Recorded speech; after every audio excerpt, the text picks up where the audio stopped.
সুপ্রিয় দর্শক, আসসালামু আলাইকুম। সিলেটে ব্যাট হাতে শান্ত বাহিনী, বৃষ্টি বলছে আমি যে কোনো মুহূর্তে আসতে পারি।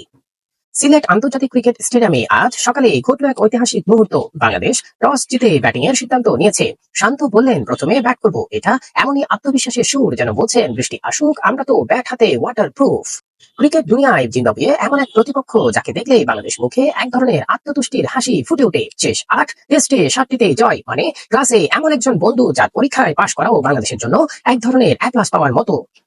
তবে একটা ছোট দুঃখের গল্প আছে। 2018 সালে ঠিক এই সিলেটেই আমরা হেরেছিলাম। তখন মাঠ ছিল নতুন, খেলোয়াড়রা ছিল পুরানো, আর ফলাফলটা ছিল নতুন মাঠে পুরনো দুঃখ।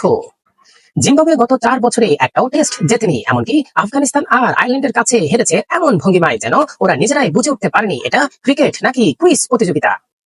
বিশেষজ্ঞরা বলছেন, জিম্বাবুয়ে যদি জয় চায়, আগে সময় মতো ঘুম থেকে ওঠা শিখতে হবে। সকালে সূর্য উঠেছে এমন ভাবে যেন সে নিজেই বলছে আজ আমি আম্পায়ার। কিন্তু অভিজ্ঞ দর্শকরা জানেন, সিলেটের আকাশের মুঠ বদলায় টিকটকের মতো। এক মুহূর্তে রোদের নাচ, পরের মুহূর্তে বৃষ্টির কান্না।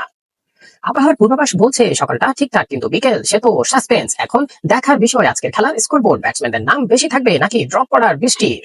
সবশেষে আমরা একটা কথা বলতেই পারি, বাংলাদেশ ব্যাট করছে, জিম্বাবুয়ে ঘামছে, আর বৃষ্টি করছে। পপকর্ন নিয়ে আমি রেডি, শো শুরু হোক। সুপ্রিয় দর্শক, এই ধরনের মজা মজা খেলা সংবাদ পেতে আমাদের সঙ্গেই থাকুন। ধন্যবাদ। আসসালামু আলাইকুম।